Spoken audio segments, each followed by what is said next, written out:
It's so good to be with you here today. Thank you for having me this afternoon. My name is Katherine Maher, and I'm the Executive Director of the Wikimedia Foundation.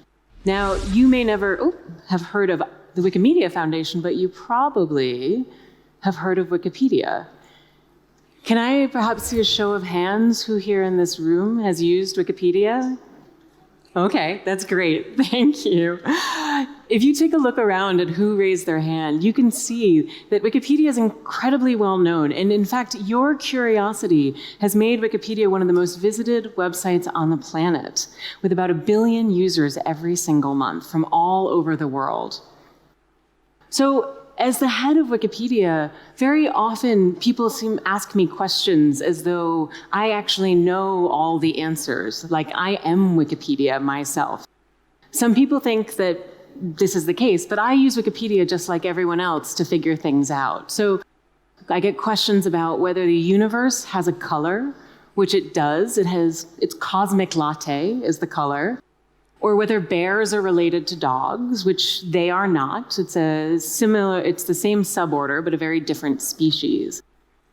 Among all of these questions, someone more recently asked me a very serious question, which is, are we in a crisis of knowledge? And I can understand why people would ask this question, because nearly every single day in the news, we hear about fake news or the unraveling of civil discourse or truth itself. But I don't actually believe knowledge is in a crisis. If you think of how many hands went up in this room when I asked if you used Wikipedia, you saw that nearly the whole room has a need for knowledge. You are all knowledge seekers. Our need for knowledge is as strong as ever. So I don't think that we're in a crisis of knowledge per se, but I do think that perhaps we have a much more significant crisis on our hands. Which is, it seems to me that we might be at this moment in a crisis of trust. And this is a really foundational problem because trust is an essential operating condition of contemporary society. We trust that cars will stop at red and that they will go on green. We trust that banks will take our money and they'll give it back to us when we need it again. We trust that first responders will come when we call. We trust the workings of the world around us, often without really understanding the context behind them. We trust the systems and the institutions, and we trust one another.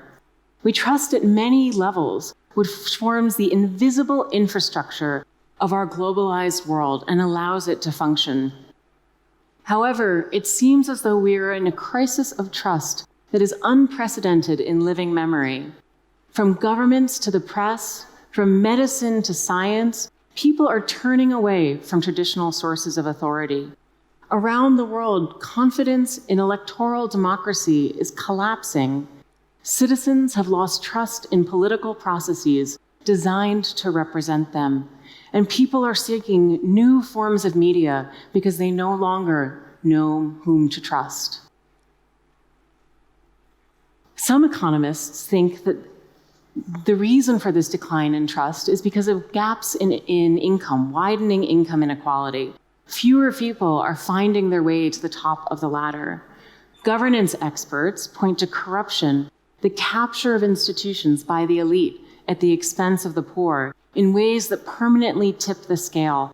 Media scholars point to disinformation and information manipulation, wielded as a weapon, which has undermined the fabric of the conversations that we have as societies. But whatever the case or the causes, this crisis of trust is hurting our societies, it's hurting our future, and it's hurting our planet. Right now, Australia is literally on fire. This crisis of trust is contributing to perhaps one of the most existential challenges we have as humanity today.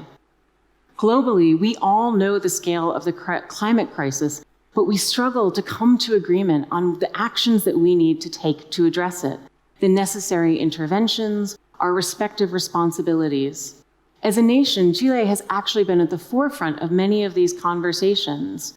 But climate change and what we need to do to address it is a collective action challenge. a situation in which cooperation would benefit us all. Currently, though, we can't bring ourselves to be able to make the short-term sacrifices in order to achieve the long-term gain. Those individual and national incentives simply aren't strong enough. And part of the reason for this is because we don't trust in the institutions and in one another that if we do make those sacrifices, it will mean something to the broader whole. Climate is just one of the most pressing examples. Trust is a requirement for all sorts of international cooperation that the world has come to depend on over the past century, and the sort of cooperation that we're going to need to take on the most pressing challenges of the next. When the systems stop working for us, we stop trusting them. We start distrusting one another. And without that trust, it is very difficult for us to be able to pursue new ideas, to be able to seek the common interests of humanity as a whole. We lack the capacity to move beyond our disparate solutions to wide-scale systems change, and are paralyzed in a state of inaction. The crisis of trust is not an inconvenience. Ask Australians or Indonesians or Bahamians. This is real and pressing and affects our lives and livelihood today. It is a defining and existential threat. But I am here from Wikipedia, where I believe in impossible things, where we believe in impossible things. And I want to be able to share with you a message, which is that I don't believe that breakdown is inevitable. There is a saying that every crisis is an opportunity. Crisis can build community and give rise to renewed purpose. History shows us that time and time again, it is in moments of crisis that we humans earn our humanity. It's the time when we extend a hand to a stranger, a flashlight to a neighbor, our savings to survivors. If we recognize the urgency of this current moment as a crisis, we actually have the opportunity to build something even stronger than the systems that we have today. The antidote to distrust lies in recognizing our shared humanity. It is in our shared humanity that we recognize one another as equals, deserving of rights and respect. It is in our shared humanity that we can facilitate understanding, dialogue, and community. It is something that asks us to see the dignity in one another and find our own compassion. Humanity is both an identity and a virtue, and by definition, it is one that we all share. So I ask, with all that divides us, what is it that connects us? My belief is that our humanity is rooted in our curiosity, our strenuous seeking, our need for connection and understanding. As children, we are constantly exploring, experimenting, and asking questions about everything around us. Ask any parent of a toddler. You know, the question is why of everything. And as we grow, we find more nuanced ways to ask why, but that innate curiosity remains the same. It's that spirit of inquiry that drives us. It's what drove us up into the moon and down into the human genome. And ultimately, it is what will take us out to Mars. It is the search for answers and the need to understand. And it is knowledge, not just the creation of knowledge, but the sharing of knowledge, that is the legacy of our humanity. Knowledge is what we leave behind when our time for seeking is done.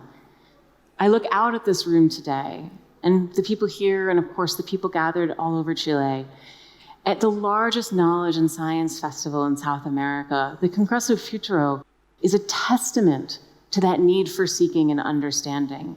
It is a recognition of the value that we place in learning and how powerful this is to build our future. And at Wikipedia, we know that knowledge is at its most powerful when it is open and when it is free. What do I mean by that? I mean open to use, to share, to remix, never censored, never manipulated, available to the public for all, full of integrity, and able to change the world around us. Free knowledge has a value that is endless and infinite. It is actually one of the rare examples of what economists call a non-rivalrous good. It doesn't matter how much I have, it still has value for the rest of us. It doesn't matter if I take some because there's still plenty to share. Having knowledge doesn't lessen the value of you having that same knowledge. If curiosity is what makes us human, knowledge is the proof of our shared humanity. In this sense, Wikipedia is a testament to our humanity, our curiosity, and an experiment in the capacity we have as people to build things together. Every single article on Wikipedia is written by volunteers, many of them here in Chile, sometimes working alone, sometimes working together, evaluating different perspectives and coming to conclusions on even the most controversial topics. It's this process of conversation that we believe builds trust and dialogue. And today, it's so much more than an encyclopedia. It's a resource that is woven into the fabric of our lives and the fabric of the internet itself. It is visited more than 17 billion times a month. People every single month read 60,000 years worth of knowledge, which again is just a testament to that seeking, that curiosity that we all share. Over the past 2 decades, Wikipedia has grown from being an internet site that nobody thought would work, an encyclopedia that anyone could edit, it makes no sense, to being one of the most trusted places on the internet. It has more trust than most, but we didn't start out this way, and we don't take it for granted. We thought that we were just building an encyclopedia, but in truth, we've actually been building a place for common understanding. We've been building a process that engenders trust. And as a time that is consistently characterized as being post-truth, post-democracy, and post-hope, I actually believe it is this example, this impossible testament to our shared humanity that can leave us with some lessons as to how to build trust in order to take on those most existential thoughts and challenges. And I wanted to share a few things that I've learned from Wikipedia, not because they'll necessarily solve all of the problems of the world, we're just an encyclopedia, but hopefully because they may be lessons to take home in the work that you do every single day in building movements that allow us to take on the hardest things that face our communities, our nations, and the world as a whole. The first thing is to connect through purpose. When we ask Wikipedia's volunteer editors why it is that they contribute, the answer over and over again is that they believe in the mission. They believe that knowledge should be free for everyone. They believe that access to knowledge makes the world better place, a place where you are empowered to make decisions about your life with resources that you need to tackle even the most difficult questions. This is the fundamental thing that motivates people, a powerful mission with a clear goal and a place for everyone. Remember I said that it's written by volunteers? We believe that everyone has a space to share their knowledge. And when you look out into the world and see everyone is equally deserving in value, it is a way to reclaim the dignity of humanity, and it is an opportunity for us to connect, to work together.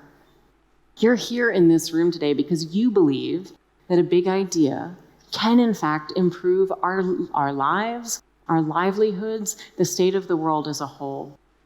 Start with that big idea and connect through that common purpose.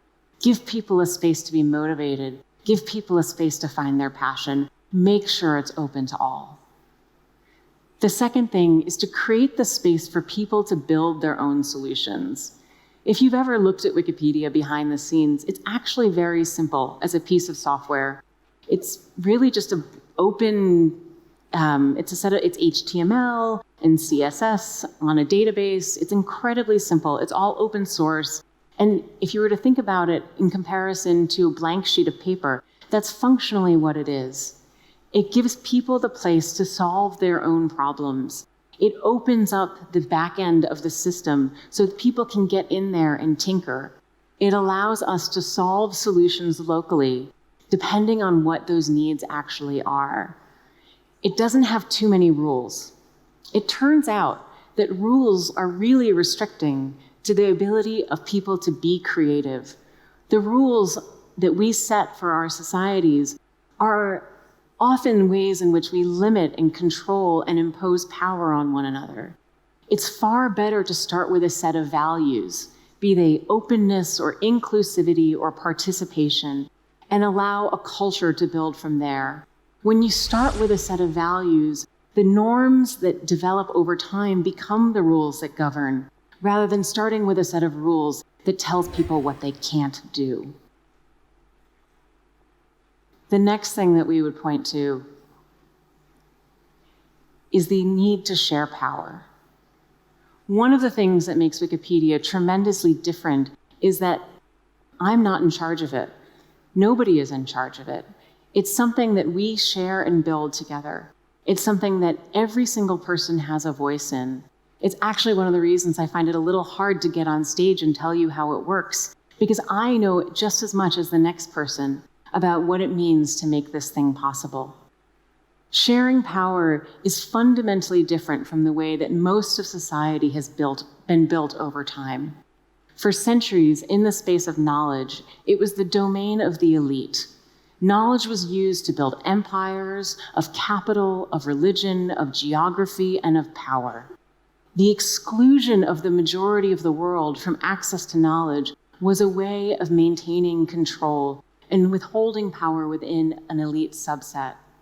Today, when you turn that on its head, when you give everybody the opportunity to determine the shared direction, whether you're sitting here in Santiago or all the way across the world in Kuala Lumpur, what you're actually doing is opening up the opportunity for everyone to have a stake in the success of what it is you're trying to do.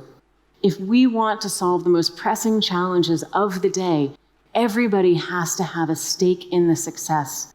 We need to know what it is that our opportunity is to participate.